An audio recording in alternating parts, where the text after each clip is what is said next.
Welcome to the Running Network Show. Join us each time as we explore the people, the places, and the events that shape our great sport.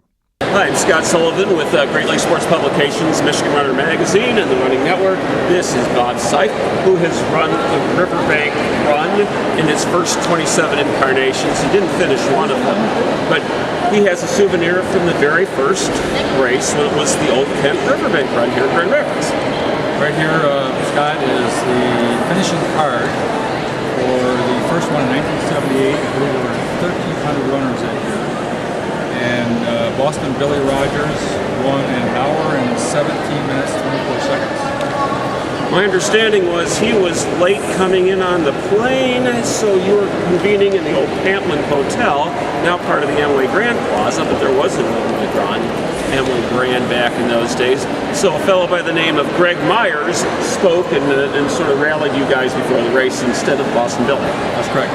Greg, and after Greg was trying to keep up with Boston Billy, I think Greg worked out in Boston, and he is the last natural-born American to win Boston, 1983, and he pinch hit it for Bill Rogers and smoked to the ground and came down the day before. And then, as you probably know, and the fans know, Greg Meyer won 7 Old Kent / Fifth Third Riverbank runs. And he has been the elite runner director here, among other races in Michigan, for the last several years now.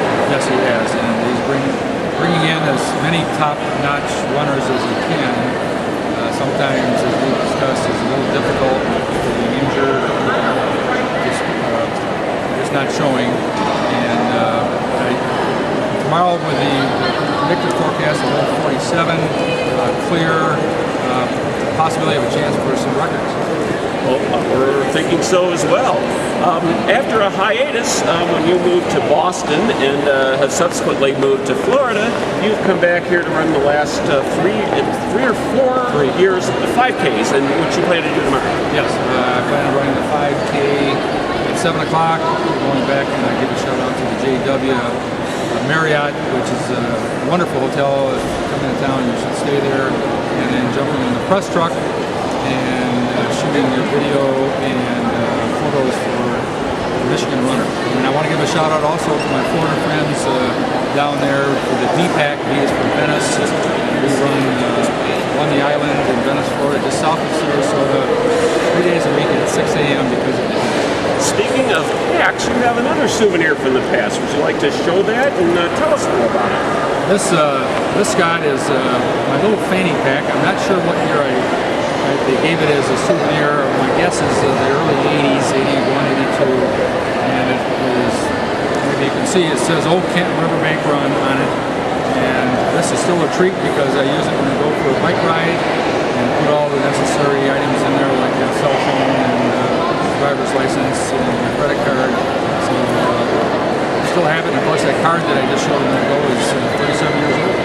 Well, some 8 or 9 years ago, I believe, Fifth Third Banks bought the Old Kent or acquired the Old Kent Banks, and they have since been wonderful name sponsors of the race. So some of us old-timers still think of it as the Old Kent Riverbank Run. Of course, in recent years, it has been the Fifth Third Riverbank Run. The participation has continued to grow. What makes things have changed a little bit in 37 years?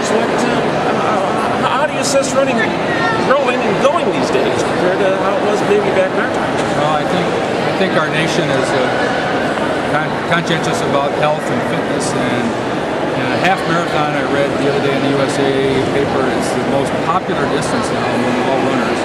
And I think this race is just growing.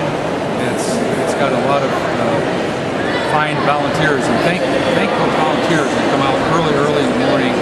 Without them, this race would not take place. And getting back to 78, we ran it counterclockwise. I believe, and I can't tell you the exact year, but it's probably 4 or 5 years later, we reversed the course and ran it clockwise as we do today. And we've had a lot of rain here, and a horrible winter, as you know, in the great state of Michigan and Grand Rapids. So I'm thankful that the Grand River did not flood, as we have done the alternate route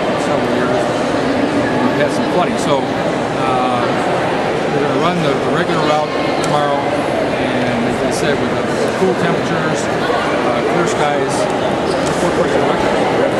Well, if you don't disappear in floods like last year, you have to watch out for the potholes. But all in all, it looks like a fantastic year. Another fantastic run here, the 37th, Fifth Third Riverbank run. That's three fractions, I think you said before. And it's a great shout out to all the people that do come down. For many years, I could only do the 25K. Why? Because that's the only race in town. Now they added a 10K and a 5K, so that makes it doable for a lot of first timers. 5K, yes, it's 3.1 miles, which might be a long way to a new runner, but it is doable. 10K is out there for people who want to do it. I think the Penny Bear Trout kids. They have a Wednesday kids run, and that's a blast too, and the participation in that is growing as well. It's very encouraging to see young people continue to infuse energy in this. So we'll look forward to tomorrow. The 5K goes off at 7 o'clock. The 10K goes off at 7:40. The feature race, 25K, goes off at 8:20. So all those in attack. And I want to give a shout out to again to Joe O'Brien, who does all the finish line packs and chips. And Joe O'Brien, race management. Classic race man, yeah. Great long time timer for the reason. Well, thank you so much. Have a great run tomorrow. We're looking forward to a great race. Thank you, Scott. We'll see you tomorrow.